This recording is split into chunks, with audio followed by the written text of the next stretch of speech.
Emmanuel, good afternoon. We are not yet hearing you. I think he's mute.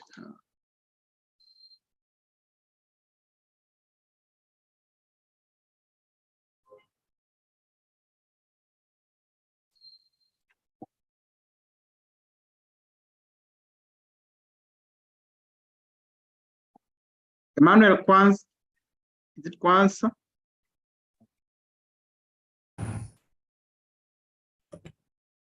Yeah, hello. Hello, good afternoon. Hello. Yes, good afternoon. Yes, we Yeah, can you hear you hear now. me? Yes. Great. All right. So, and can you see my screen, please? Yes, we can see. Yes, we can see it. Yes, good. So, a very good afternoon to everyone. So, my name is Emmanuel Kwanzaa, and today I'm presenting the second section on climate change and crop production. So, after the section today, we should be able to explain the effect of climate change on crop production, develop skills to improve crop productivity in a changing climate, and then apply the necessary climate change adaptation and mitigation strategies to curb food insecurity. So today's section is divided into 4 subsections. The first one is on impact of climate conditions on crop production, followed by pest and disease dynamics. Then we'll move to adaptation and resilience strategies. Then finally, we will look at instrumentation and data analysis. But for the sake of this lecture, I will look at instrumentation only.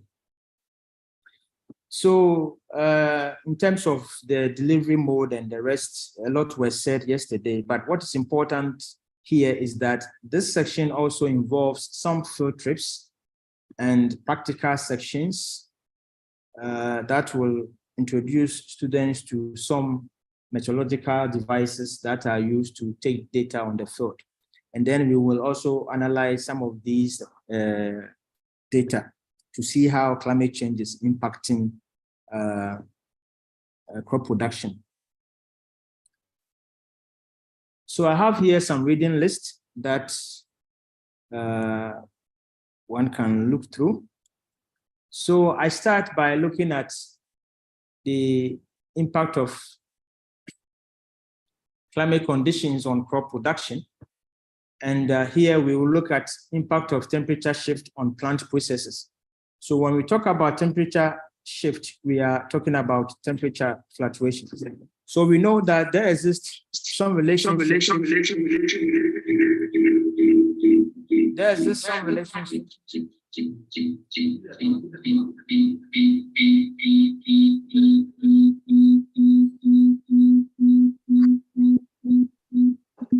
It seems there's an echo. Yeah. It's okay now. Yeah, is it okay now? Yes. It's okay now. Thank you, Emmanuel. Yeah, thank you. Yeah, so there exists some relationship between environmental conditions and then crop production. So we know that increase in temperature can intensify water scarcity as a result of water stress through increasing evaporation rates, and this will kind of affect crops. However, different crops will respond to these temperature fluctuations differently. So if we look at crops like wheat, they are more kind of vulnerable to these increment in temperatures at the flowering and then grain filling stages, whilst others like maize exhibit greater tolerance to these temperature stress. Nevertheless, if these extreme temperatures are quite prolonged, the crops can still be affected. Now, so what are the kind of strategies that we can use to help crop production under heat stress? So a lot can be done. And the first one we want to look at is to depend on crop varieties that have been developed to withstand heat stress. And then we can also look at agricultural techniques that will optimize irrigation and nutrient management. Then finally, we can adapt shade nets or protective covers like we have in greenhouses. These are able to moderate the microclimate of the plants to enable them grow to the optimum. So on a global scale, researches have been conducted where they tried to see whether irrigation could be used to kind of mitigate the impact of high temperatures on decline on crop yield as a result of or associated with increment in warm day frequency. And they found out that yes, irrigation improved or mitigated the impact of heat stress. And usually they found this with soya beans and then spring wheat. Now, what about rainfall patterns? We looked at temperature changes. Now we want to look at changes in rainfall patterns. So when we talk about changes in rainfall patterns, we are looking at the rainfall amount, intensity, and frequency. So two things here. Either we're not getting enough or we are getting more than enough. And if we are not getting enough, it means that plants will be subjected to water stress, and this will reduce yield. And we are getting more than enough, then through heavy downpours and floods, we can have water logging and soil erosion that could also affect crops through nutrient leaching. Now we want to look at climate change and disease epidemics in crop production. We know that several environmental factors affect the way pests and disease will affect crops. However, temperature is one of the key parameters, and high temperatures will facilitate the proliferation of these insects through insect consumption, development, and movement, and also their population dynamics through their fecundity, survival, generation time, and even geographical range. So here's a diagram that shows what will happen under increment in temperature. However, usually the effect of high temperatures will affect insects that live above the ground more than those that spend all their lives in the soil because of this property of soil that enables it to moderate temperature changes. So in the case of high temperatures, we expect increment in number of generations, expansion of geographical range, and loss of synchrony with the host plants and many others. Yeah, so some researches have been conducted to see how climate warming will affect insect population growth rates. And so, for example, in the tropics, it's expected that insect population growth rate under climate warming is going to decrease because currently the temperature that we're experiencing is already near optimal range for pest development and growth. However, in the temperate zones, it's expected that the insect population growth rate will increase. If this happens, then for crops like wheat, which are normally grown in the temperate areas, we expect that crop production will be low. Then for rice that is grown in the tropics, we expect that crop production will go up. But for maize that is grown in both regions, the responses are kind of mixed. Now, how do insects respond to increase in atmospheric CO2 concentrations? So we know that the rising levels of CO2 in the atmosphere is likely to boost plant physiology. Yes, through enhanced photosynthetic activities, this will lead to growth and productivity increments. So this will affect the behavior of herbivorous insects in terms of their consumption rates, growth rates, fecundity, and then population density. However, the high levels of CO2 not only affect specific individual herbivorous insects, but also depends on the insect pest post plant system. So it's been, revealed that high levels of CO2 will have greater impact on C3 crops like rice and wheat than C4 crops like sorghum and corn. So the way insects will feed on C4 crops will differ from that of C3 crops. So C3 crops are likely to be positively affected by elevated CO2 and negatively affected by insect response. And this is the reason. When we have increments in atmospheric CO2, this will lead to what we call CO2 fertilization effect in C3 plants. So this will enhance the photosynthetic efficiency that will improve production and increase biomass. When this happens, these plants normally will reduce their adequate defense mechanisms, and it also affects their plant chemistry. So when this happens, then herbivorous insects will thrive on these nutrient-rich foliage, as we see here. But for C4 plants, these are less responsive to elevated CO2, hence they are likely to be less affected by this insect feeding.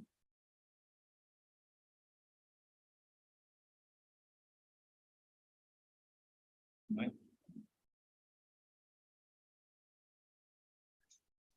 Yeah. Yeah, hello. Hello. Yes. Hello, we can't see your screen again. Yes, Yes. Yes, we can't see the screen. We can't. Yeah, I'm back. Okay, good, good. Thank you very much. Yeah, so we want to now look at how insects respond to, or pests respond to, changing precipitation patterns. So we have seen that in terms of changing precipitation patterns, we're talking about intensity, frequency, and amount. So crops usually require enough water to be available for their production. And it's been estimated that 80% of the total global production is supplied by rain-fed agriculture. So definitely climate change with its variability in rainfall will then affect crop production. Oh, that's in terms of changes in precipitation, we either have heavy precipitation, and when we do have heavy precipitation, this could lead to flooding or stagnant waters. And when we have these, then insect eggs and larvae can be washed away. And again, if we have this stagnant water, we can have, it can affect pests in terms of their diapause. Then when we have drought, then plants become more susceptible to the attacks of insects. So what are the things that we can do to be able to make crops more, resistant to some of these effects? So we know that for crops to be able to, or to be susceptible to be strong or resistant to plant infections, some conditions should be met. Okay, so something like fertilization of the soil. So we must get the optimal nutrient and also get a balanced pH level. Then conditions such as temperature, sufficient water supply should also be right. So when these conditions are not met, then the plants become more susceptible to the impact of the climate change, because these factors not met will weaken their defense systems. So some of the adaptation measures have been listed here. So we have the integrated pest management with biological control, cultural practices, and judicious pesticide use. Then we can also have the use of plants that have been bred to resist pests and diseases. We can also use techniques that can be used to detect pest and insect attacks early enough, or adapt agricultural techniques that will give us optimization in terms of the practices that we will use to enhance crop production and also enable the crops to be more to have more resistance to the disease and pest attacks. So now I would like to look at some of these methods one after the other. So if I consider the biological controls, the integrated pest management with biological controls, this one involves using what we call the beneficial insects like ladybugs, etc., to attack pests. So in doing this, we are able to avoid the need to use chemical pesticides and prevent outbreaks. So usually we say that the biological controls are considered environmentally friendly and are easily kind of integrated into pest management systems. What they do here is that, hello? Yes, we can see the screen. No, Yeah. no. The screen is off again. Yeah, I understand. Yeah, I understand. So sorry, but I'll fix it. Mr. William, Yeah. See, huh? we don't see the screen. Yes, please, we'll fix that. Yeah. Yeah. Yeah. So here, where is that? Please, we'll fix this one. Yeah. Oh no.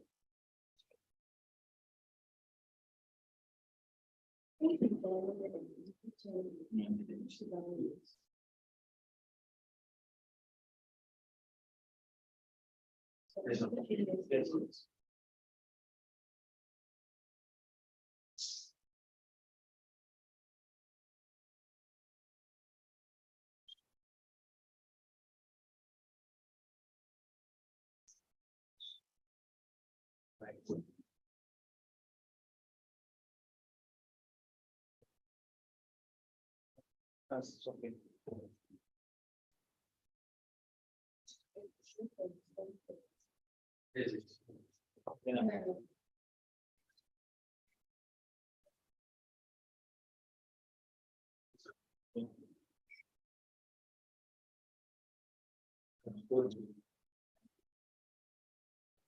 Is it? I want you to get you. Is it? Yeah. All right. So Yeah, it's back. It is back now. yeah, it's back now. So yeah, crops are usually strongly influenced by water.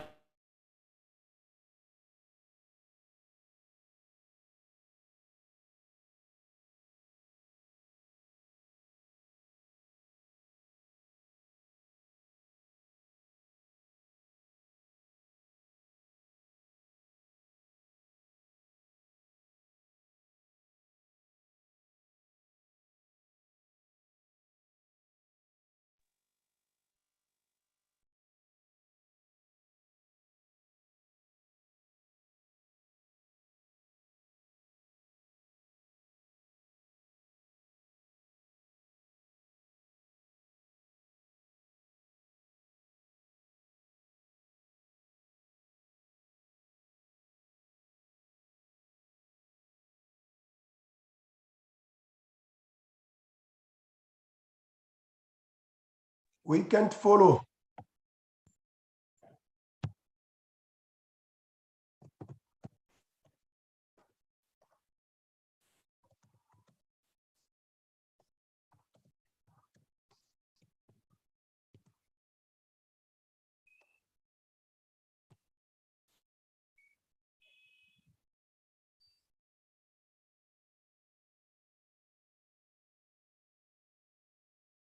think they have a technical issue that side.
The screen is now back.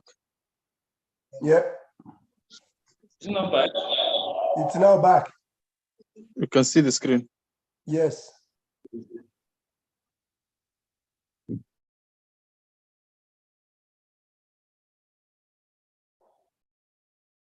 Right. So, sorry. So, like I said, they are easily integrated into pest management practices. Now we want to look at the other method or the other strategy, which is about the use of crop species that have been bred to withstand challenges posed by climate change. So here, these crops exhibit they have properties that enable them to withstand, pest attacks, and they are usually designed to be resilient under very stressful environmental conditions. And again, we can also, when we promote these crops, what we're doing is that we let agriculture systems become more sustainable in terms of long term, and then farmers are able to continue yield, how do you call it, good yields in the midst of climate change and disease attacks. So now we want to look at some adaptation strategies. These ones are not under pest control, but the general adaptation strategy under climate change. And the first point that we want to look at, or the first heading we want to look at, is climate information and decision support systems, what I call CIDSS. So usually CIDSS are just the provision and use of climate data to aid decision making in various sectors, but for the purpose of this lecture, our interest is in agriculture. So what they do is that they empower decision makers with crucial knowledge of adaptive strategies to be able to mitigate climate change. So they normally promote informed choices leading to climate preparedness under climate change. So the key features of CIDSS are like collection of data. And here we talk about weather stations, satellite. We can also look at real analysis. Then we have to have continuous monitoring of climate formation, from temperature, precipitation, from pest, and etc. Then we have forecasts with models and very complicated or sophisticated statistical tools for the analysis. So what they do is that they provide very tailored decision support for stakeholders. So for example, they can give information on farmers planting guide, and they also provide early warning information with other data such as crop performance and water availability. So I have here the scheme of an information decision support system, but I would like to use the following to explain. So we realize that we need data. It's a very important aspect of CIDSS. When these data are taken together with some other information, they are run on computers. Okay, and once they are run, experts will have to sit on the model output. And whatever we get, we have to discuss it with a panel of experts. Usually, we also do get information from pests and disease and many others, from advisors or external officers, and they all come in to be discussed with the panel of experts. And once that is done, then guidelines can be issued. The guidelines are also discussed, and finally, the final information is delivered to the growers. So this is a typical organization and information flow. The warning service of the Emilia-Romagna, provided by the Regional Plant Protection Organization in Northern Italy. So in summary, CIDSS, what they do is that weather data are used as input for pest and disease models on daily basis. Fields are monitored for pest diseases and others on weekly intervals. Then experts and advisors discuss the information, usually weekly intervals, and provide guidelines that are used by growers. So now, yes, if you look at the CIDSS, they have some crop modeling components, but we can also use crop models as standalone to be able to improve crop production under climate change. So when we talk about crop models, they are basically mathematical representation of processes in plant systems, including the crop environment interactions. So usually they use climate data together with other information, and they try to predict or replicate crop development, crop yield growth, or water uptake, and then nutrient uptake. So what they do is that they usually help decision makers, or they facilitate by providing information to decision makers in the midst of climate change. And they do this through promotion of sustainable practices, resource efficiency, and resilience. When we are able to use these models properly, we'll be able to kind of ensure global food security under changing climate. Now, there are different types of crop models. So I tried to bring some few here. It depends on the parameters you are looking at, the data and information that you have. For example, if I look get me model to speed with what whole thing was about. change, And I didn't tell him what I wanted to type because I couldn't have. Because the way I was trying to react to it. yeah, thank you very much. So when we take the static models, for example, variables remain constant over a specified period with no consideration of time. And we take the mechanistic model, this is they delve into the mechanisms of mechanisms that involve processes such as the photosynthetic based models. And then we can look at the stochastic model, for example. They operate on the likelihood of certain events or external variables occurring. So I brought here only two examples of crop models. We have the aqua crop model that was developed for water limited crop productivity and irrigation scheduling. Then we have the info crop model that was developed for simulating rice crops, crop growth, and yield in diverse agroecological zones. Now, another mitigation strategy we can look at is climate smart agriculture. So when we talk about climate smart agriculture, it's only a combination of farming and land management strategy that seeks to increase crop production under changing climate. So what they do is that we try to improve food security.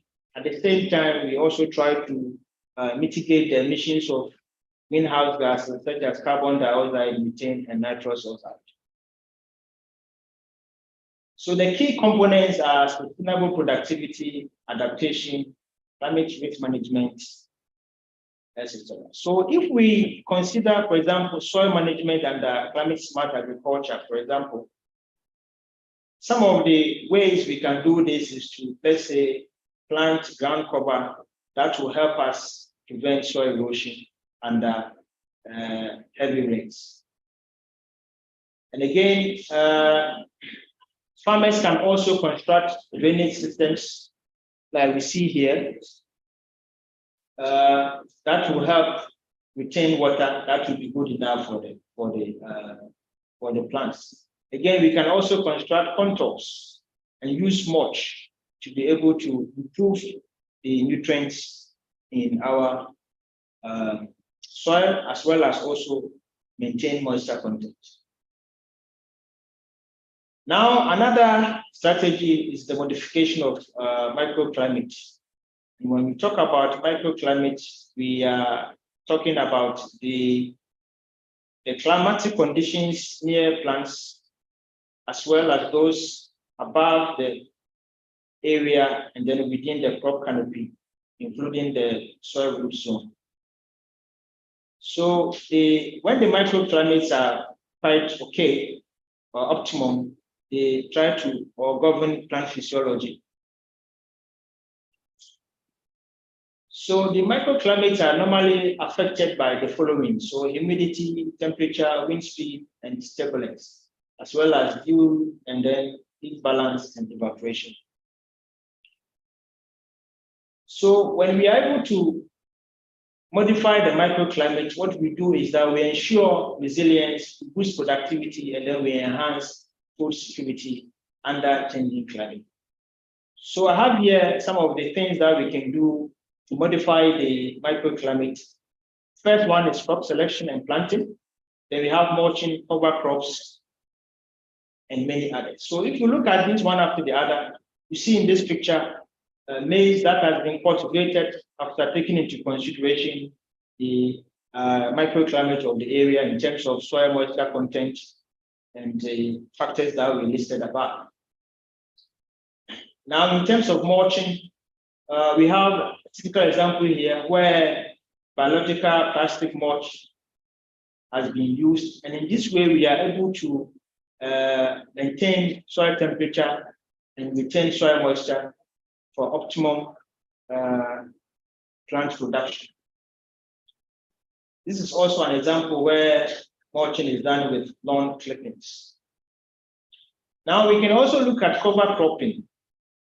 So here we see a maize farm that has been interseeded with some other crop. And when we are able to do this, we improve soil health, retain moisture, then we are able to regulate temperature.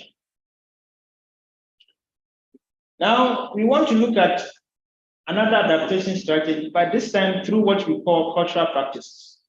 So in agriculture, when we say cultural practices, we are looking at some traditional agricultural strategies that are usually undertaken to improve crop production by conserving water and soil, reducing weed and pest and disease attack. So these methods are usually devoid of chemicals and even external support. Okay, so typical examples are appropriate land preparation timing, bush following, cropping, intercropping, contour plowing, terracing, and utilization of organic manure, among others. So if you want to look at crop rotation, for example, it is a technique where instead of planting one crop over and over again every planting season, you decide to kind of interchange with some different crops. So here, farmers usually create crop rotation plan, considering factors like soil type, climate, crop type, and local practice. So the local practice here is when sometimes farmers decide that, okay, particular crop, when we all plant them together, we all benefit, then they decide to do this together. Okay, so when we're able to do this, we increase productivity, then we also undertake eco-friendly agriculture. So we have here a beautiful picture of crop rotation where you see maize and wheat planted alongside. So the next planting season will be rotated like that. So terrace farming, this one, terrace farming involves creating flat surfaces on hilly areas to pave way for farming. So usually we cut through hilly areas to make those places flat in order to be able to cultivate them. So when we do this, we create cultivation, we are able to cultivate the land, we have efficient water use, then we minimize erosion and then landslide. So you can see in this picture, terrace vegetation. So you can see that flat surfaces have been made or constructed from the hills, and then they are being used for farming. So the advantages of using terrace farming is that you increase arable land, you are able to use the land for cultivation, and then you prevent also landslide. Now we can also consider contour plowing. So when we are able to, in agriculture, we say contour plowing is the method that prevents soil erosion on slopes. So we have here a farmer who is applying contour plowing. And this involves plowing along the land's contour lines, following the natural elevation curves. So this one will enable us to slow down water flow, then we are able to preserve the topsoil. So some benefits, like we've seen before, reduce soil erosion, control runoff waters, and mitigate the effect of flood, storms, and landslides. Now we want to move to the last section, which is on instrumentation and data analysis. But like I said before, we look at the instrumentation here because we know how important data is before we can be able to know how to secure our crops under climate change. We need to know how climate change is affecting the crops. We can only do this through data analysis. But how do we obtain the data? And what are the parameters that we need? And what devices are used to measure these parameters? So there are some things that we have to consider when we are going to install these climate devices. So the criteria for site selection include accessibility. So accessibility not only for installation, but also for maintenance and data retrieval, especially when the data has to be retrieved manually. Then you also have to make sure that the area is representative enough of the local climate. So again, it should be open space to make sure that no obstruction from buildings, trees, and others. Then safety. You have to consider whether the place is not prone to flooding, landslides, among others. Okay, as well as the place is not at risk, or the attendees or the people who will be the personnel that will attend to the installation are also not at risk. Then we also consider data connectivity, especially when we're going to retrieve the data remotely. Then there are some heights that the instrument should be above the ground, especially I think the BMO World Meteorological Agency puts it at 1.2 to I think 2.5 to 2 meters above the ground. Now, what are the elements that we normally want to measure or we normally measure with those devices? The first one we want to consider here is air temperature, so which is a measure of the warmth or coldness of the air, usually expressed in Celsius, degrees Celsius or Fahrenheit, and equation 2.1 can enable us to convert one unit into the other. Then the next one we want to look at is precipitation. It is any form of water falling from the atmosphere to the Earth's surface. So common types include rain, snow, sleet, and hail. Now we want to look at atmospheric pressure, which is the force exerted by the weight of the air above a specific point on Earth. So usually changes in atmospheric pressure can indicate weather patterns and also help forecasters. Why? Because if you look at this diagram, on the surface, if air gets warm, it rises. When it rises, it creates low pressure at the surface. The rising air can condense, and then clouds are formed, and then we can have precipitation. So we normally say that low pressure systems evaporate. And on the other hand, when air cools, it becomes heavy and sinks, creating high pressure at the surface. So we normally say that high pressure, with the air sinking, there's no chance of clouds being formed. And so we say that high pressure systems usually give us fair weather. Now we want to look at weather observation systems. Why do we need these systems? We know that reliable and efficient weather observation are very important in the following areas. So we talk about aviation, health, justice, national defense, and sports.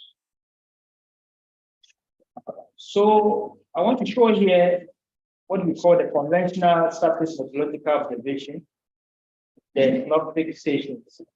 So this is a synoptic station from the Ghana Meteorological Agency, looking at Sequestration International Airport. I must emphasize that this station has been upgraded with automatic weather station. Sorry, it's been upgraded with a lot of automatic devices or devices that automatically measure the parameters. So the point here is they're being called synoptic stations. They are called synoptic stations because of the way they do their measurements. Usually every 3 hours or the 6th hour. And they have to follow the WMO rules and guidelines. The density should be, for example, 150 by 150 kilometers per quarter frequency, like I said earlier, 3 hours, every 3 hours.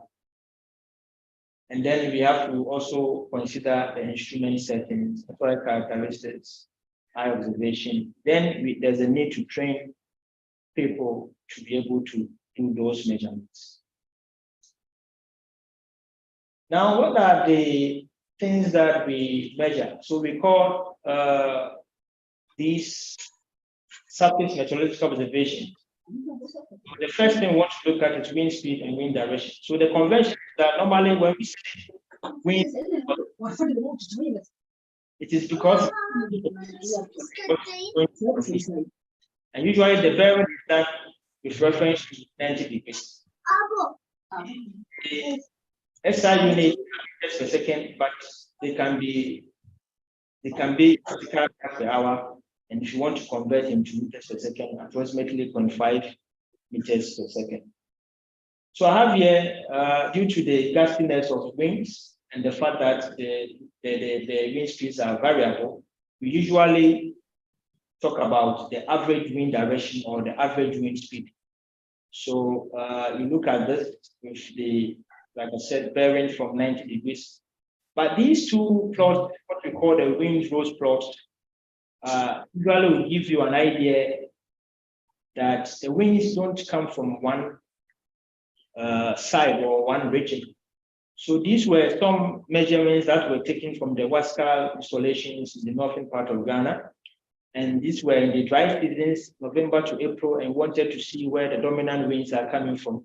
So you can see that they're coming from everywhere, but most of them dominantly were coming from northeast during the dry season. Then during the rainy season, somehow southwest. Now, the next one we want to look at is wind vane that is used to measure wind direction. So you look at the wind shocks, for example, they are installed along the runways at airports to really show the wind direction. Now, we also talk about anemometers. These are able to give us wind speed. We have here the anemometer, which is able to get the wind speed in 3 dimension. We get the lateral U and V, and then you can get the vertical wind speed as well. So here we have the Stevenson screen. So the Stevenson is usually used for sensitive. The idea is that we don't want devices to come into contact with light. Hello. Abdul Salam, mute your microphone.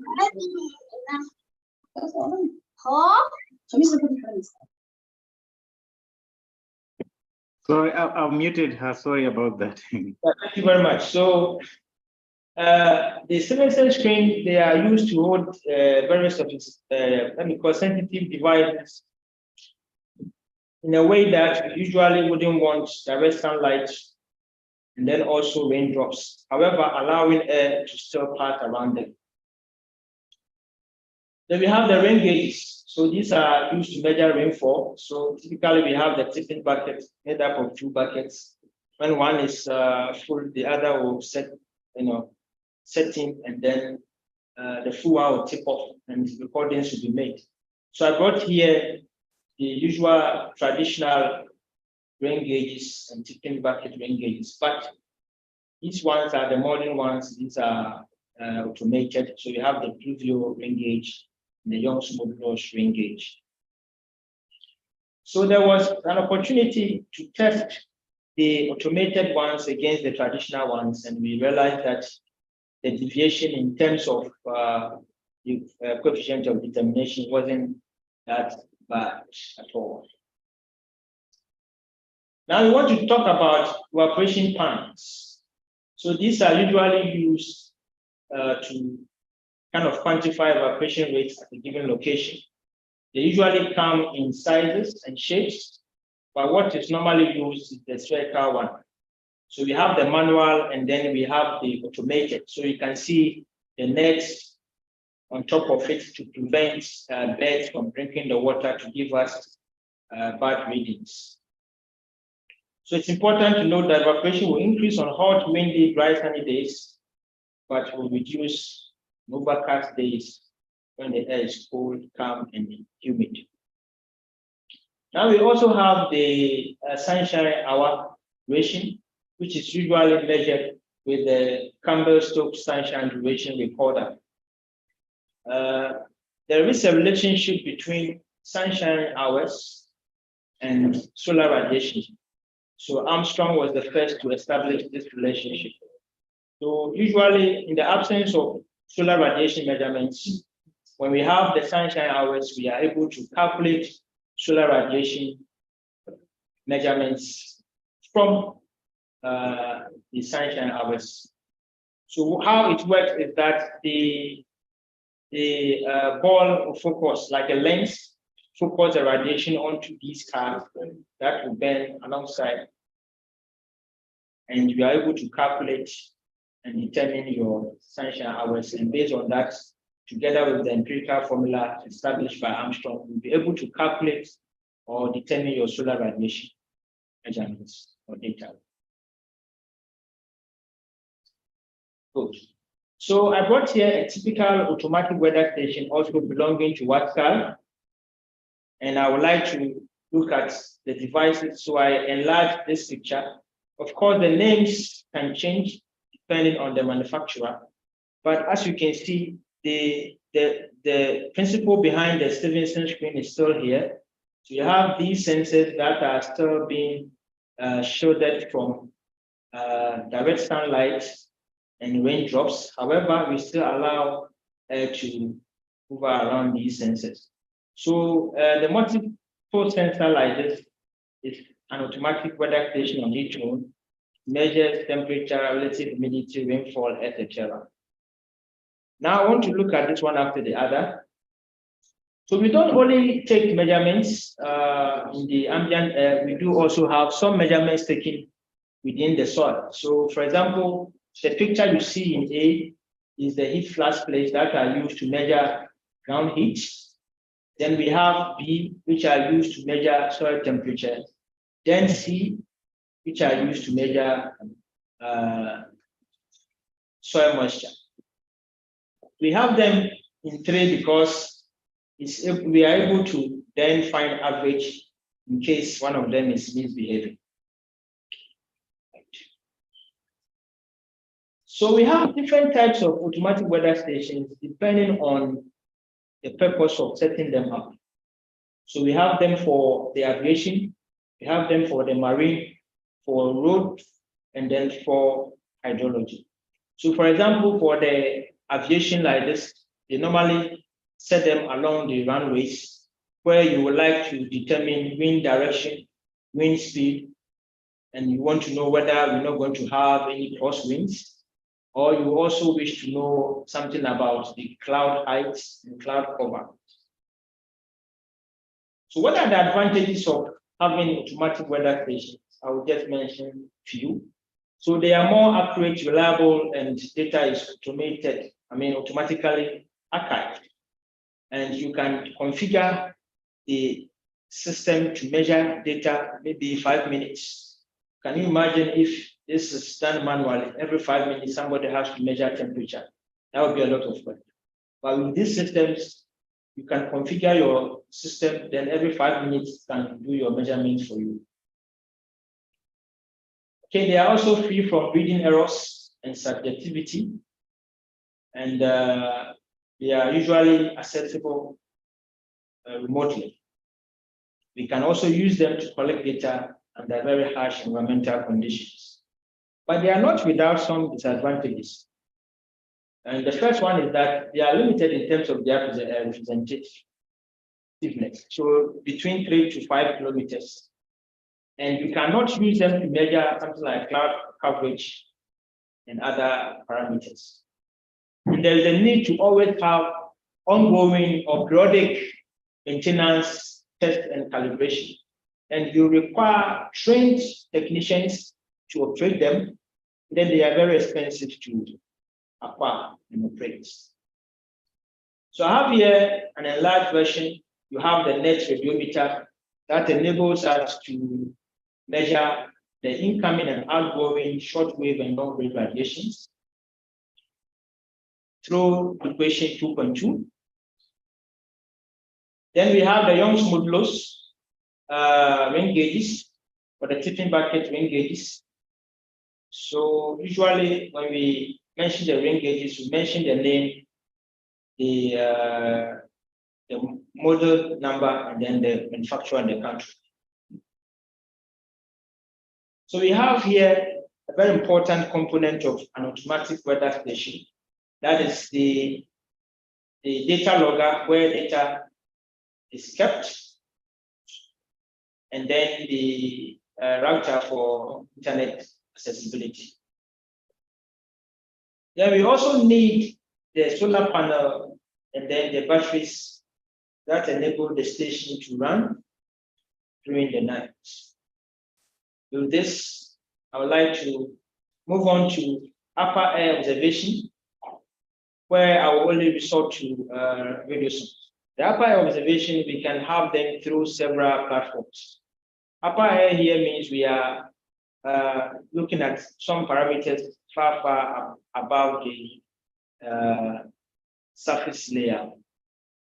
So upper air, we talk about radio sons. These are small weather stations, usually carrying transmitters or other sensors, and they are carried into the atmosphere by balloons that are filled with helium or hydrogen. So you have here the antenna or transmitter carrying sensors with a GPS. So the sensors depend on what you want. So like this one, we have temperature sensor and humidity sensor.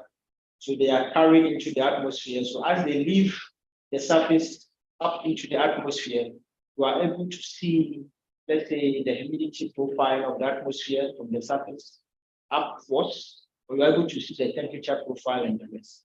So on the ground, by the help of a software on your computer, you are able to track your balloon to the point that you miss it. So these data are usually plotted on charts. So the red line here shows temperature as you go up from the ground, whilst the green line shows dew point or the moisture of the atmosphere as we go from the ground.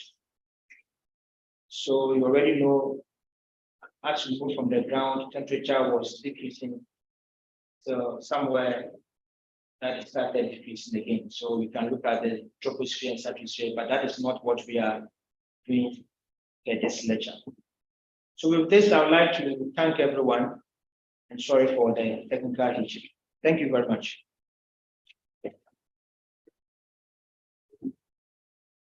Thank you, and our dear participants, with the end of the session to move, we'll open the floor for comments, questions, and interactions. Yes, Prof. There are already some questions, one on chat and one on the Q&A. Okay.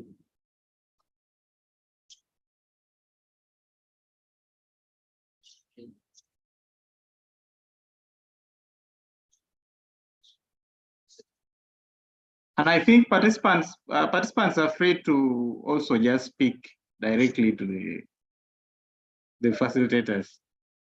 Yes, I've seen the question, but I don't get it. Please, if the person can elaborate. Elaborate, yes, on the question, because some of them are quite. Yeah.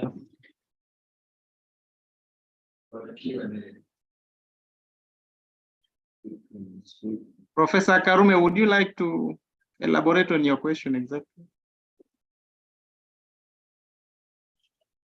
Thank you. I'm not a professor yet. I'm still a doctorate student. But I'm just wondering, because most of the places where we work are quite disadvantaged places where you don't have all this technology that is being displayed here.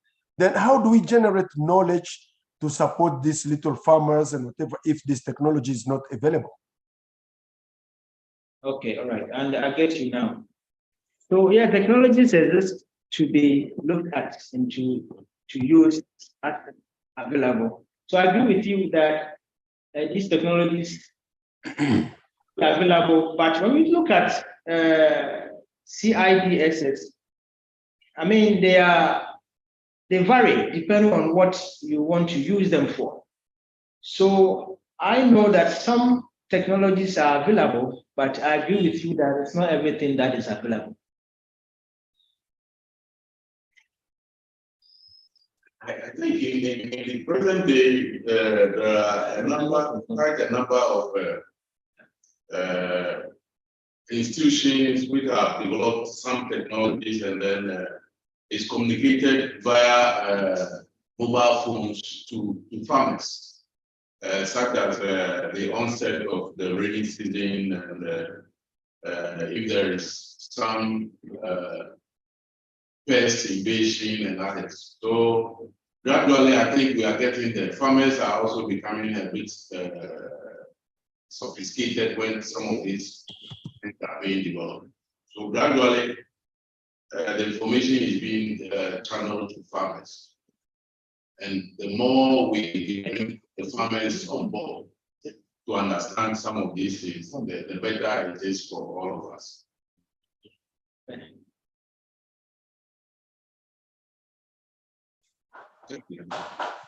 Hello. Yeah, hello. I think I've posted my question already on the chat, but I can still repeat. Okay. So that in the landslide prone areas, you realize the soils are very loose. And I would imagine that construction of terraces would enhance collection of water in soils whose structures are loose. And as such, it would enhance landslide than stopping it. What is your take? Come again, is that collection using terraces to enhance things? Can you repeat your question?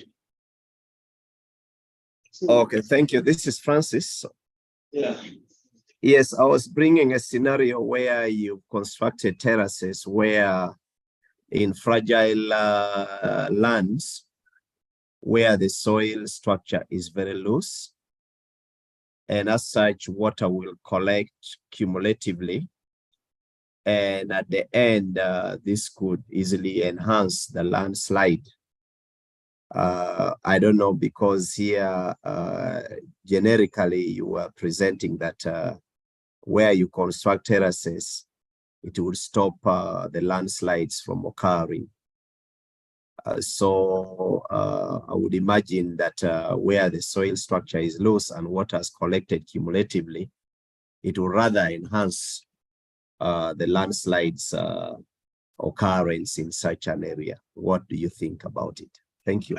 I think you started very well, because the indication is that the land is already fragile.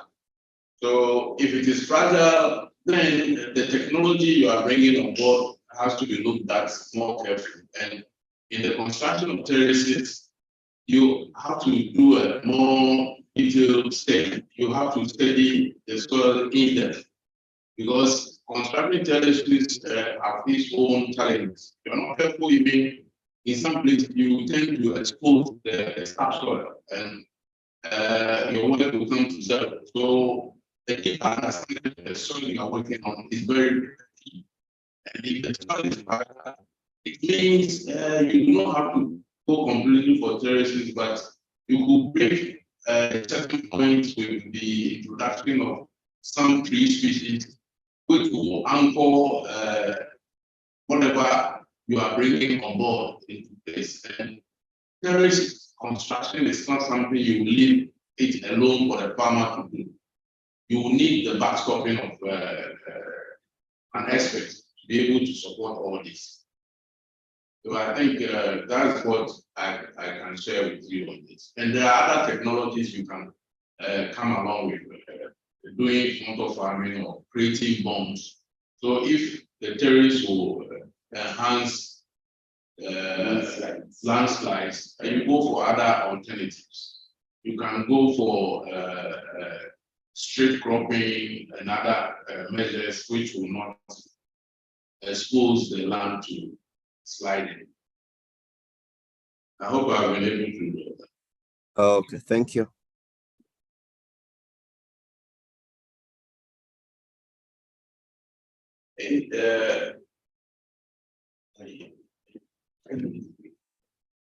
Yes, some people have raised their hands. There is John and Audu.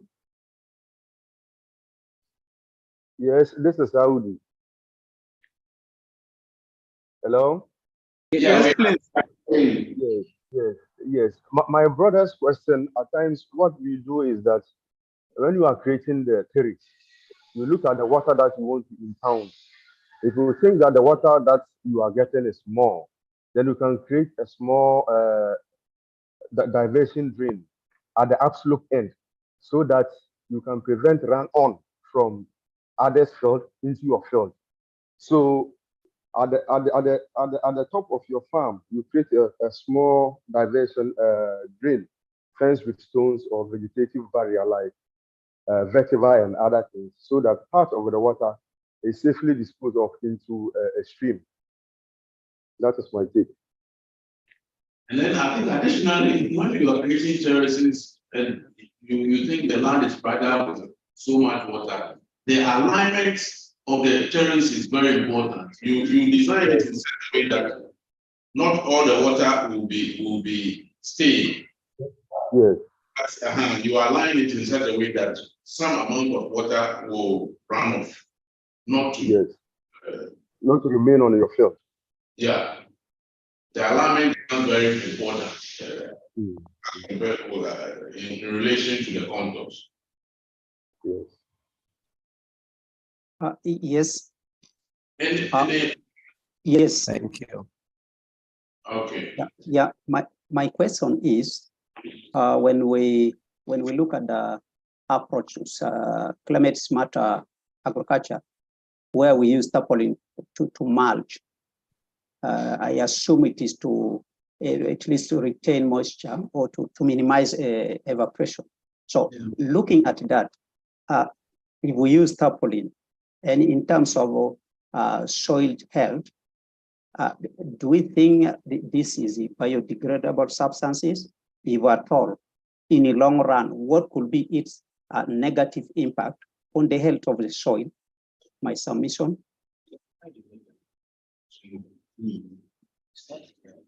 Okay, thank you. May I know the specific place you are referring to where tarpaulins are used as mulching materials?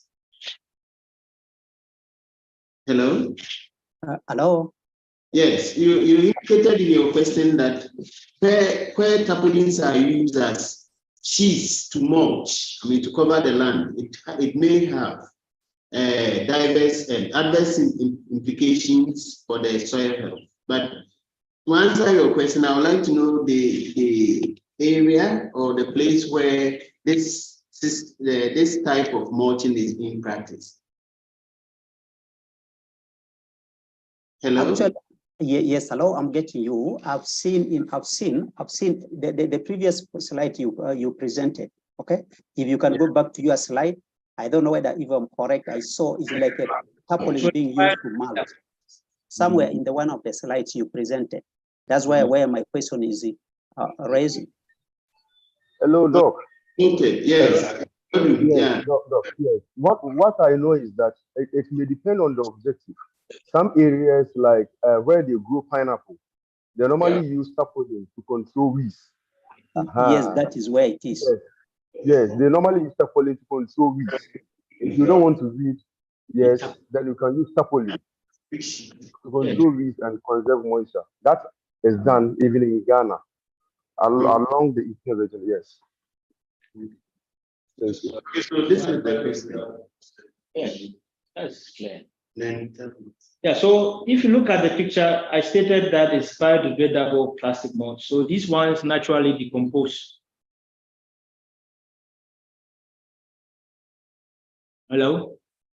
Hello, thank you. I got you now. If it decomposed, yeah, that's my concern. But which do you consider? Do you factor in the decomposition of this biodegradable plastic? Do you factor in them when you are putting renewing manure in this field, or it's just a supplement that you don't really take into consideration? Okay, the original objective is to conserve moisture, control weeds, and therefore it is really not here. It's not being used as a material to supplement plant nutrients. And therefore, when estimating fertilizer requirements, whether you are doing foliar, you are using granular or organic, the nutrients in these sheets will not be factored into the calculation. Okay, thank you. And normally, these ones are used for very high value crops because of the cost and management implications. As you indicated for the pineapple farms, people will not be using it for cassava or things like that. They usually for high value crops, where the expected income per head is quite high, because bringing in all these additional material will add to the cost to the farmer.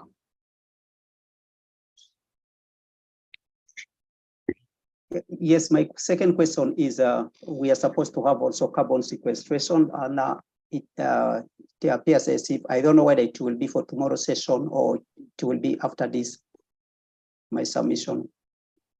And carbon sequestration will start it after this session. So if it is carbon sequestration, maybe we'll start after this session, we'll do parts and then finish it tomorrow.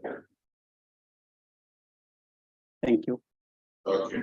There's another hand from Joyce. Come again. Can I go on? Yeah. Thank you very much for the good presentation. I've seen we are collecting a lot of data on climate. So my question is, where do you take this data? Do you have a data bank, or do you use it to inform farmers, or what is the general objective of having this data, just from a layman's point of view? Yeah, so I know that Ghana Meteorological Agency, for example, they use a lot of this data to provide information to farmers and fishermen. So there's a data bank, and so these data are usually used. It's not that they are just collected. They are used. And we have a lot of them also with WASMA. For modeling, yeah, and for other forecasting this. Thank you. All right. Any other? David? Yes, Prof. Do we give 5 minutes break and then we'll continue for people to refresh? Or we move on? Like 20 minutes. A small break is a very good suggestion, Prof. Okay.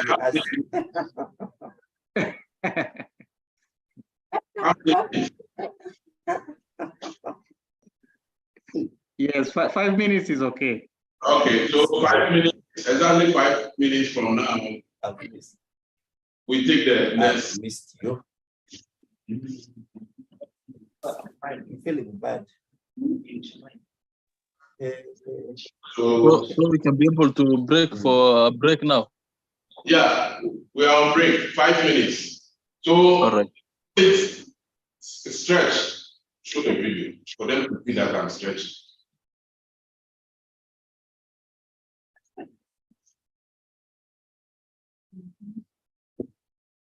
Yeah, you see, this is the time for you to stretch so that you'll be.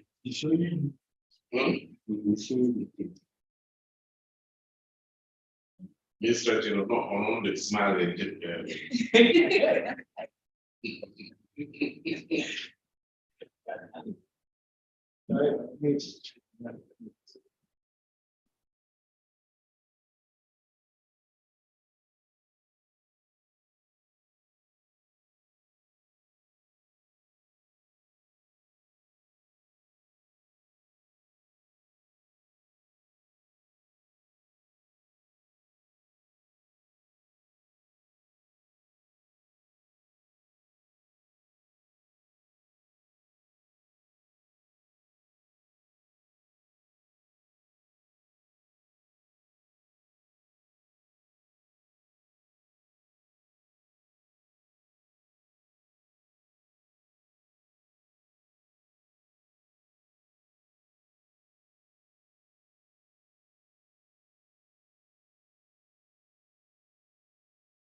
Welcome back. I think our 5 minutes is up.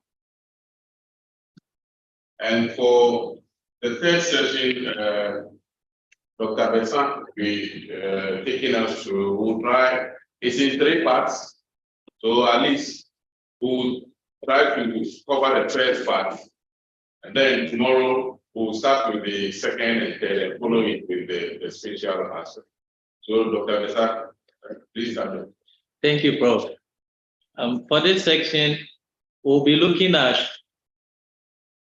soil carbon sequestration.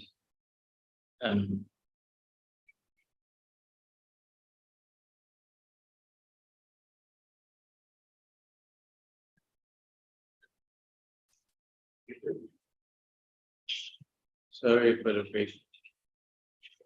Soil carbon sequestration. And at the end of this section, the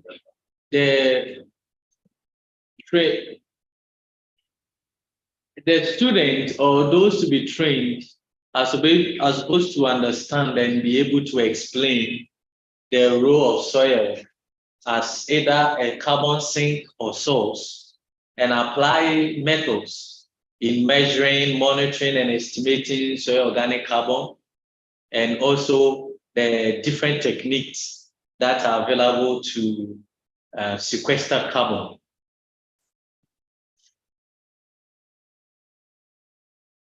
So the course content is divided into 3 subsections.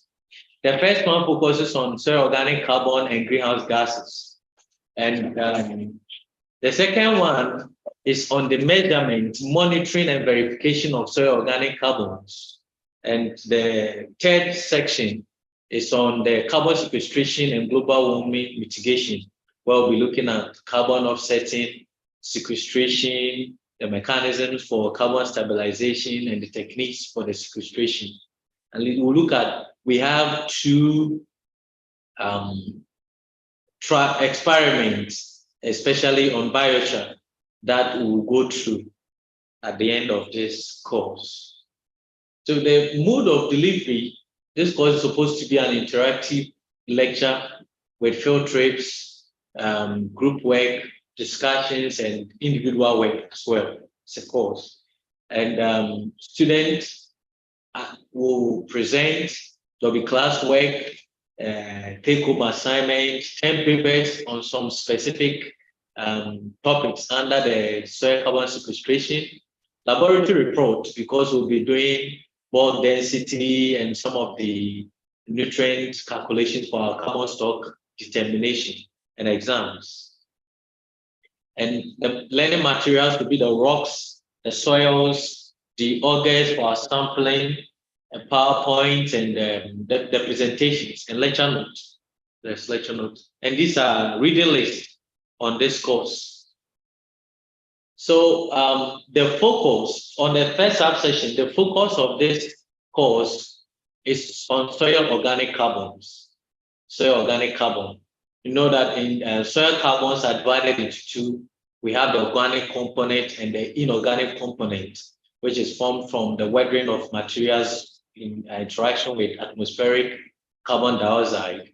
But the carbon that is produced from the organic components forms about 55 to 60% of soil organic matter, which is key to agricultural production. And so the increased level of soil organic carbon in any soil determines how fertile the soil is for any production. So this nutrient is very important for farmers and anyone who is interested in producing anything from soil. And decomposed plant or materials, any organic material that decomposes forms the soil organic matter component of the soil. And the SOC, which is the organic carbons, is also an energy source for the organism decomposition. And this can be lost when the soil respiration is high or is increased.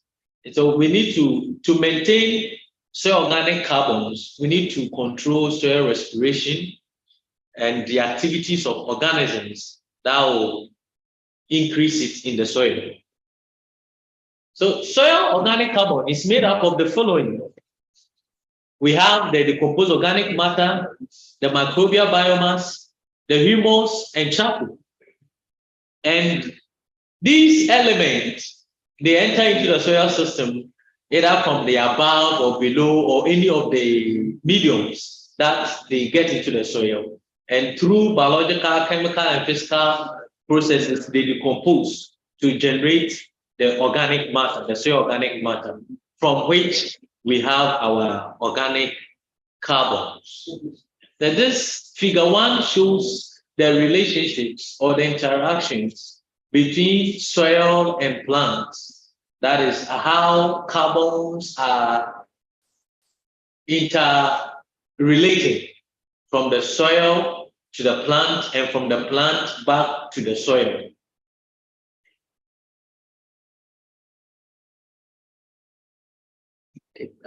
So we have the soil carbon pools, and the carbon pools, which under the, okay, let me present the soil carbon pools first before I go to the vegetative carbon pools. The soil carbon pools, we have the inorganic component of soil carbons. They are produced, as I mentioned earlier, through weathering materials like soil parent materials, and they are carbonates in sediment and soil. The common ones are the calcite and the dolomites, and these are the ones that we have available. And the carbon pools, they are grouped under chemical, physical, biological, and buffer. For the chemical provides nutrients available to plant, and this mostly happens in the labile carbon pool and is slow. And for the physical, which improves soil structure and water holding capacity, it also takes place in the labile as well. That's the labile carbon pool. And the biological, which provides food for soil organisms, which are major components of the decomposition and even the formation of soil organic carbons. It also happens in the labile alone. Then the buffer helps to control harmful and toxic substances in the soil. And this is in the slow and the recalcitrant pool. So basically there are three: the labile, slow, and the recalcitrant. And soil organic carbons are very vulnerable, specifically due to human activities. According to research, the release of soil organic carbons are directly linked to the expansion of agricultural activities due to the current demands that we have to meet from population growth. And these can be linked to unsustainable agricultural and forestry practices and other human factors that changes the form of land. And the carbon stocks are also influenced as the carbon stocks flow, the carbon flows and the stock itself are influenced by regional soil characteristics and climatic factors. The soil characteristics and the climatic factors influences the amount of carbon stocks and how they are exchanged. So looking at the global carbon cycle, which involves the biogeochemical processes of carbon exchange between the atmosphere, the terrestrial biosphere, ocean, earth, crust, or land. The carbons, the various components or the various carbon pools, they have the capacity to either sequester these carbons, that is, take them from the atmosphere, or release them into the atmosphere. When they are sequestering, then they are acting like a sink.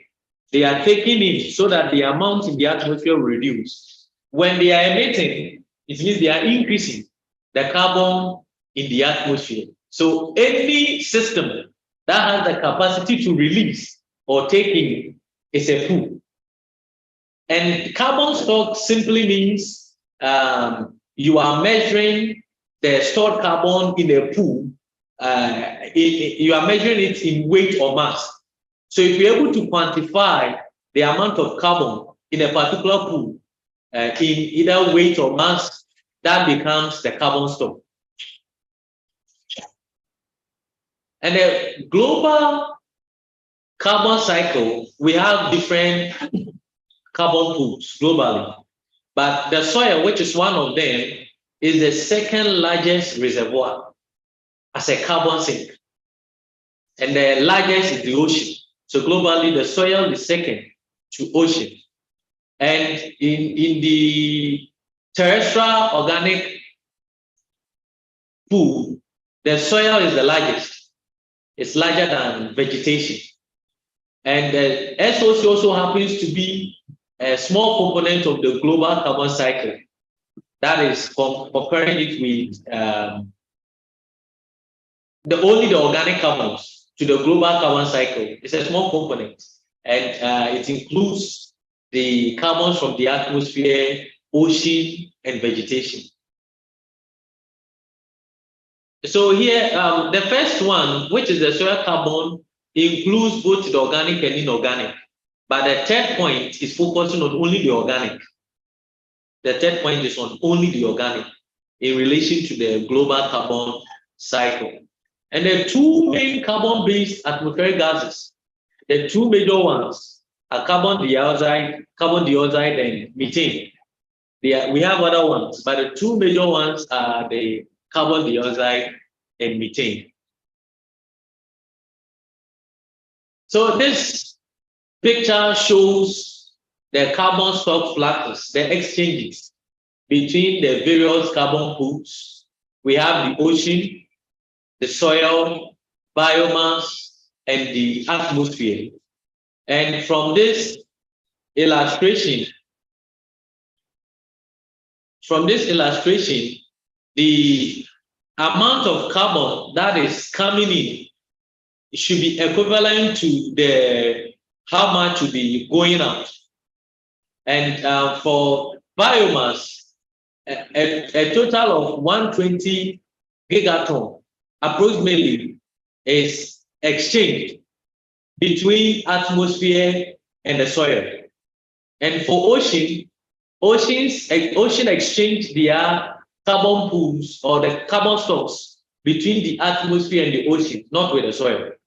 It's only the sediments at the deeper part of the ocean that has an exchange with the ocean. But for soil, there is less or negligible exchange between the soil and the ocean.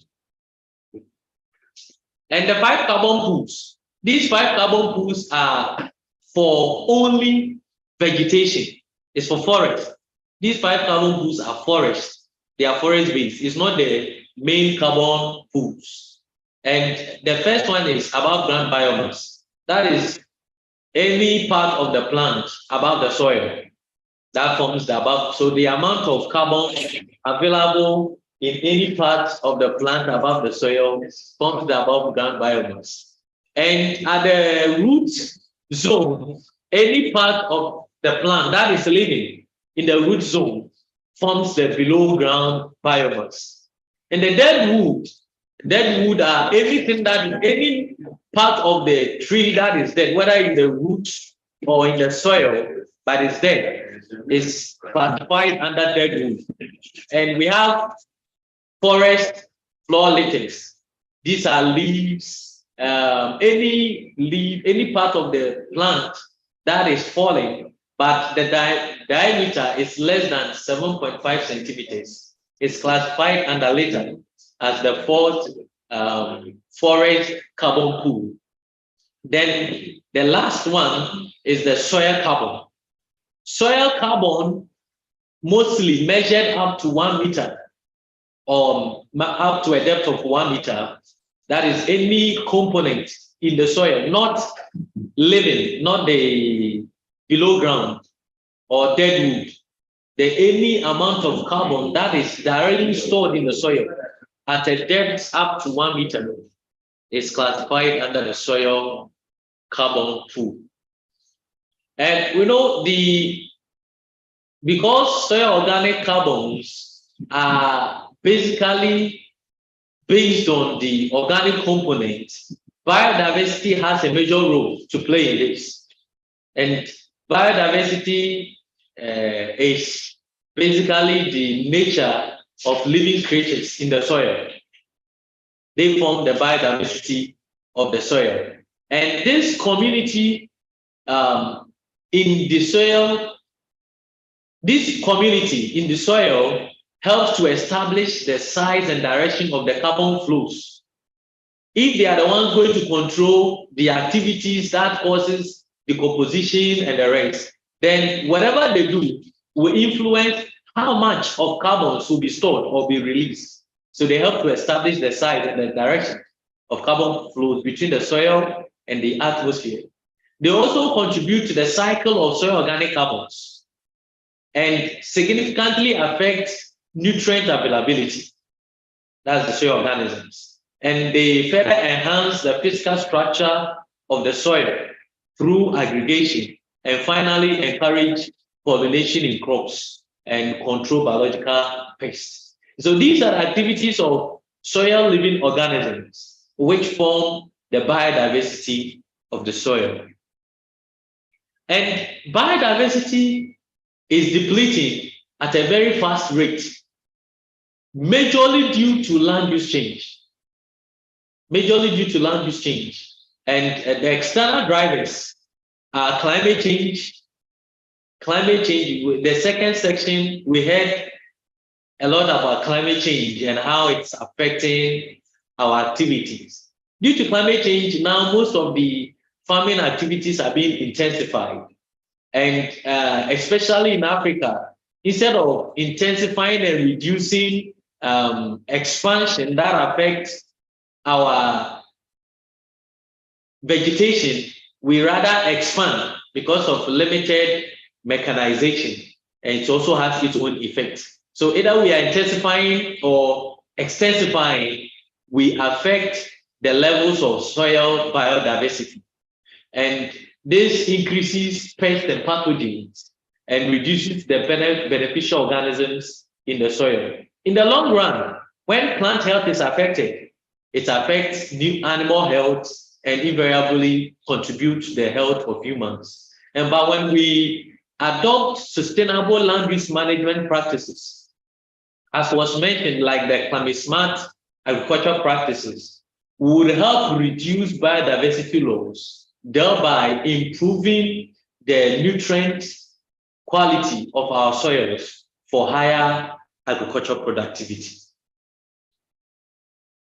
As earlier said, soils act as a net source of greenhouse gases or net sink.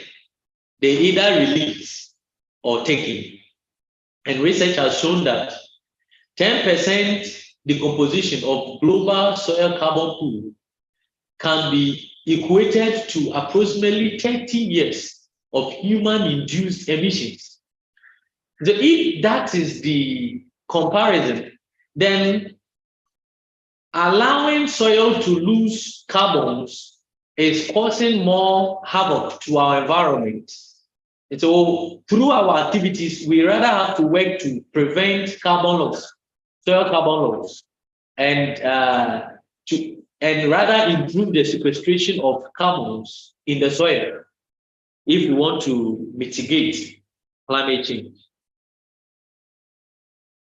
This figure shows the global distribution of carbon stocks, which is the measurement of stored carbons in any of the pools. In this diagram, we have the soil on the far left here, and the soil stores about 1,580 gigatons of carbons. And that is almost twice the amount of carbons in the atmosphere. So if we temper with the amount of carbons we are storing in the soil, we are rather increasing the carbon stored in the atmosphere as carbon dioxide, which is causing the climate change. It's one of the major ways of mitigation would be to rather save or prevent what we have here from being emitted into the atmosphere and improve our activities in the soil to remove some of the atmospheric carbons into the soil or into the ocean. The ocean is the highest carbon sink. At the deep ocean, we have about 38,100 gigatons of carbons. Then at the surface, it's about just 1,020. And all these are the two major ones. You see, the vegetation is just around 610 gigatons. And so although there is an interaction between plant and soil, preventing the release of carbon from soil will help improve our mitigative strategies and help in achieving our Paris Agreement, where we have all pledged as countries to contribute to the 1.5-degree target as nations. And now there are certain areas in the world that stores more soil organic carbons, and they are classified as the hots or bright spots of soil organic carbons. And these are determined by factors such as black soil distribution, grassland distribution, forest soils, and dry lands. And you could see that from this figure, the temperate zone, the Amazon forest, America, some part of America, and Asia, they store most of our soil organic carbons. But Africa in the Guinea, West African Guinea forest area to the East Africa, we have our storage is between 50 to 98. It's a 50 to 100 tons per hectare within this area. 50 to 100 tons per hectare in the first 1 meter depth of the soil. And the distribution of soil organic carbons are influenced by three main factors. The first one is the soil type, the type of soil, whether it's sandy, silt, clay, and the land use type, the activity being carried out in that location. And the final major one is either weather or climate. Weather or climate. And under weather or climate, the three main factors that influence these activities are temperature, rainfall, and the rainfall also affects soil moisture, because the amount of water in the soil, especially in this part of the world where we are into rain-fed agriculture, is determined by precipitation. So if that is the case, then these hot spots, when not managed, could become hot sinks, hot sources of greenhouse gas emissions. Because they have more than enough, little changes in the activities in these areas could cause these stored carbons to be released into the atmosphere. And climate change currently is one of the factors threatening soil organic carbon stocks in these hot spots or bright spots. Okay, this is the end of the subsection 1 on soil organic carbon and greenhouse gases. I think the second section 2 is about measurement, verification, and the monitoring. So for today, I'll end it here and hand over to Prof. Okay, thank you so much, Dr. Present. For participants, we'll open the floor again for interaction, and then we can call it a day and reconvene tomorrow for the final session.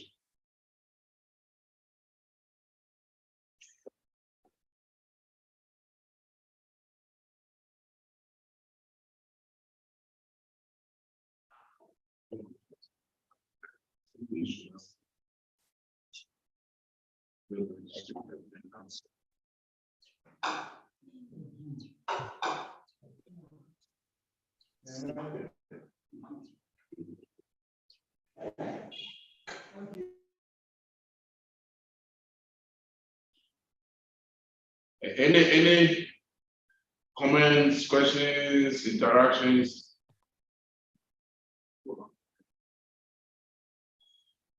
Yes, Karume, I see your hand up. Yes, thank you, David. I just want, it's just actually as a curiosity. I used to get presentations and informations on soil carbon, on underground carbon and on above ground carbon separately. Is there, do you know of studies that have been combined of the underground and the above ground simultaneously, so that one can see the interactions and the complementarity between the two? I don't know if there is such literature that would be interested, because on my thesis I'm studying the above carbon, and I used to read on the underground carbon, but I never got a complete study that goes with both studies together. Thank you. Okay, thank you. There are studies that worked on both the above ground and below ground. And are you looking at only above ground and below ground? You know, above ground and below ground is not soil organic carbons. Those are biomass. So there are studies. If you can check on the WASCA website, go to the graduate thesis. A couple of students have done a lot of work in Mali, certain part of Ghana, on above ground, below ground, soil organic carbons. Later, there are studies that we have both of them in it. You can check. You share me?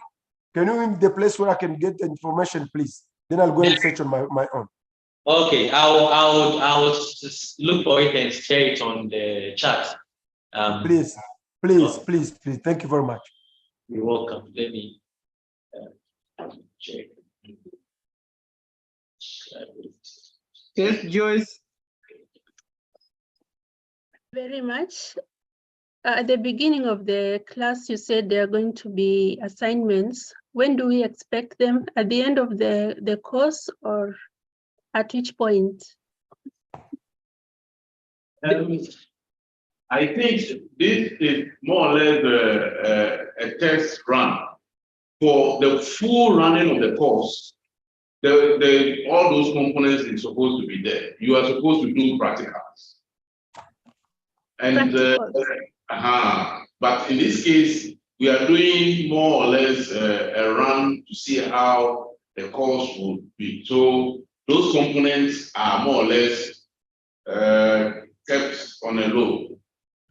Okay. And we are just delivering. But on the actual this thing, you should have maybe class assignment. You should have take home.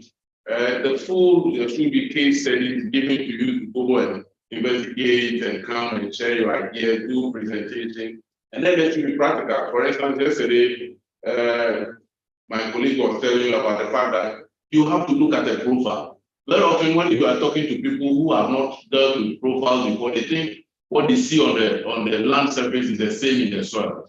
It is more complex when you start going down.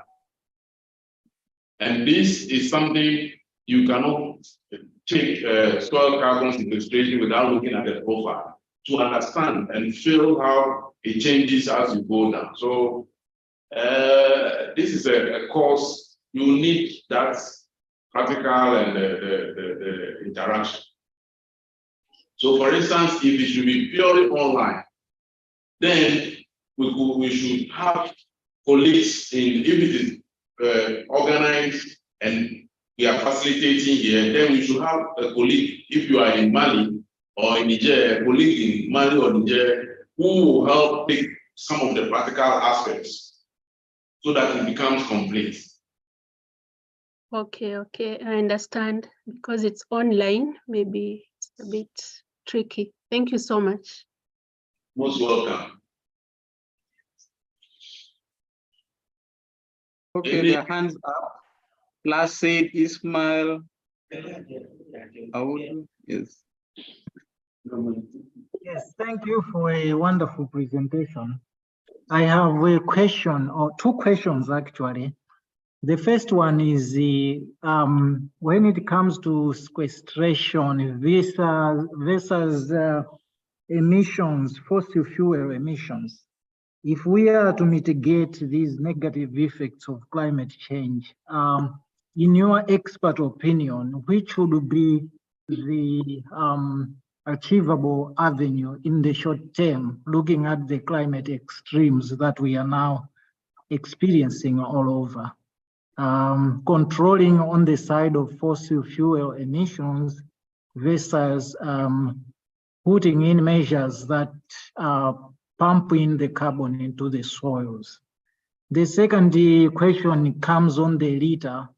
I am very happy for the point you raised that 7.5 centimeter diameter is the limit for us to classify that this is litter on the forest floor or not.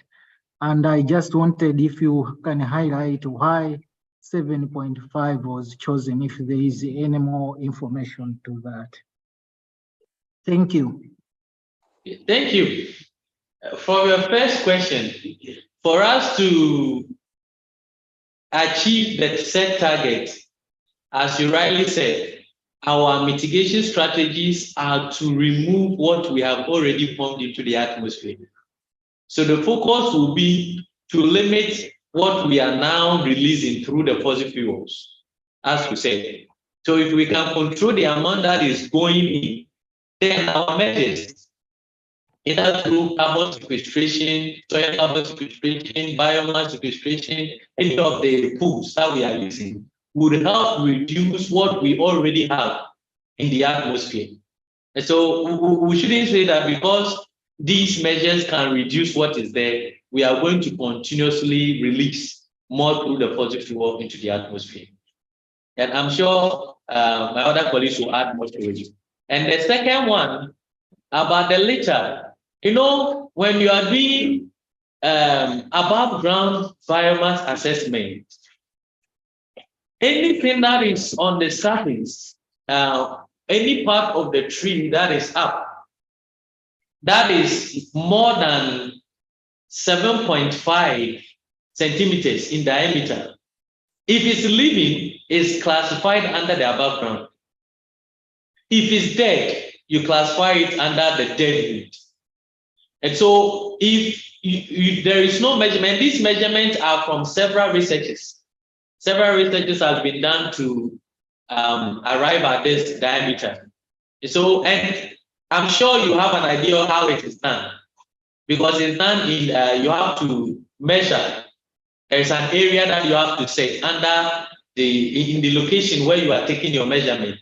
So within that location, that is what, if you are doing 50 by 50 or 20 by 20, is within that area. Whatever you find there, that is above this 7.5. If it's dead, it's classified under the dead wood. If it's living, it's above ground. But when it is below, then you put it under litter, especially for the dead. So there are documents and several studies that was done before they arrived at the 7.5 centimeters. Thank you very much for a clear answer. And any other? Hello, Doc. Yes. Yeah, thank you for your presentation. My worry is the carbon cycle, how we express it. If you look at the soil, the carbon is normally expressed in the form of percent carbon. Then in the atmosphere, it is carbon dioxide. And if you look at the carbon cycle, it appears like they have the same form. Yes. Let me go to that. Sorry, I've not sent this. That diagram is showing the various carbon pools. This diagram is showing the various carbon pools. And you know, the carbon stocks in the soil is not always a percentage. If you determine it as a carbon stock, it's no longer a percentage. It becomes either a weight or mass. And so the carbon concentration is determined in percentage. Then you multiply it by the depth and your bulk density. And it will now give you the stock, which is hectares per hectare. And that tons. And that tons is what they've converted. So this one is in gigatons. Okay. What we have here is giga. Oh, sorry, I finished. Okay. It's in gigatons. Okay. So it's carbon. It's the carbon itself, not the dioxide form, or it's the carbon itself, the carbon component. Yes. Okay. Okay. But you know the root came from the percent carbon by the depth and then the height. Then you get it gigatons, tons per hectare, maybe carbon. It's still carbon, not carbon dioxide, even if you multiply by the depth and the height. The depth and the bulk density, you still get it as tons carbon per hectare. So my worry is that can't we convert by multiplying that by maybe 3.67, so that when we are comparing the soil carbon to the atmospheric carbon, then we will be having the same, it's like we have the same platform. Because if you multiply the percent carbon by 3.67, then you are getting the carbon dioxide equivalents. Then you can express them in the same unit. Okay, so that we use carbon dioxide equivalents for the expression. Yes, because the storage in the soil is different. That is my understanding. Okay. It is stored in the soil as carbon. Not carbon dioxide. But if you look at your plate or your figure, it is atmospheric carbon dioxide, which is about 750 megatons. So we have to reconcile the units. Okay, thank you. If you take a closer look at the figure and extreme right, you see the level. It says storage in gigaton carbon. So it means that every figure you see here is actually elemental carbon values. Okay. Okay. Regardless of the food, whether it's in the ocean, in soil, in the atmosphere. The figures presented here are all in carbon, elemental carbon. Yes. Then the figure is, because if you look at the atmosphere, it's written carbon dioxide. There are two things. So it is also showing the form in which the carbon flows. The carbon atmosphere is carbon dioxide. Okay. Okay. Thank you. 750 is elemental carbon. Okay. And the carbon dioxide in the atmosphere. So they are all elemental carbon. Okay. Okay. Stated by the chart. Thank you. Thank you. Okay. Yes, hello.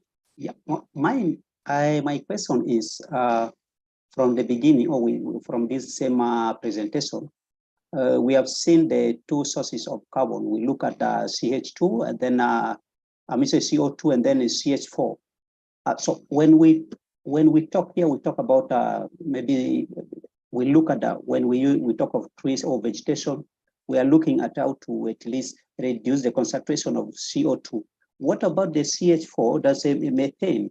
How should we advise our farmers to ensure that also the concentration of methane gas as one of the greenhouse gases has to be reduced? It's my submission to you. Okay, so there are no.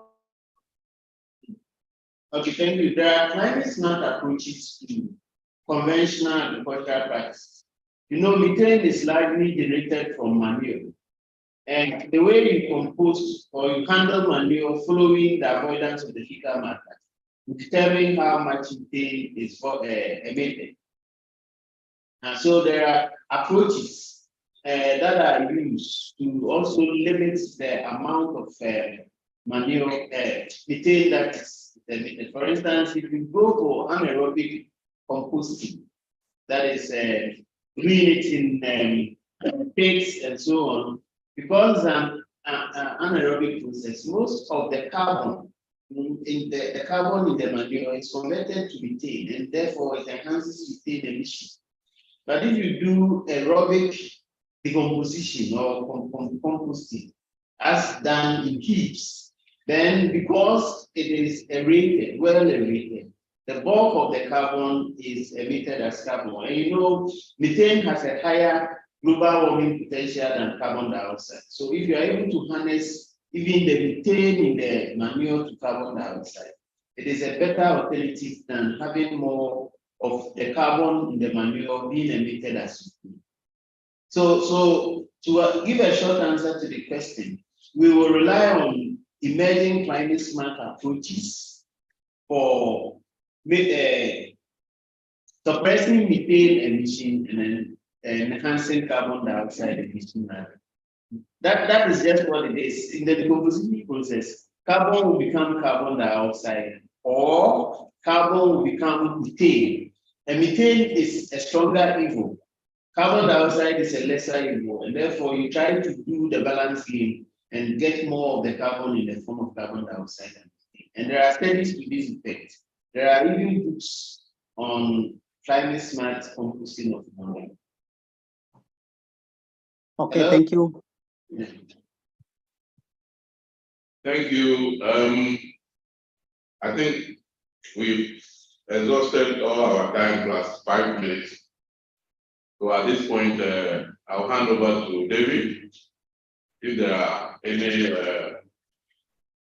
information to share. Yes, Prof. Thank you very much, and thanks to everyone who has come. There is really nothing much to say now, but I request participants to register for the day 2 of the attendance.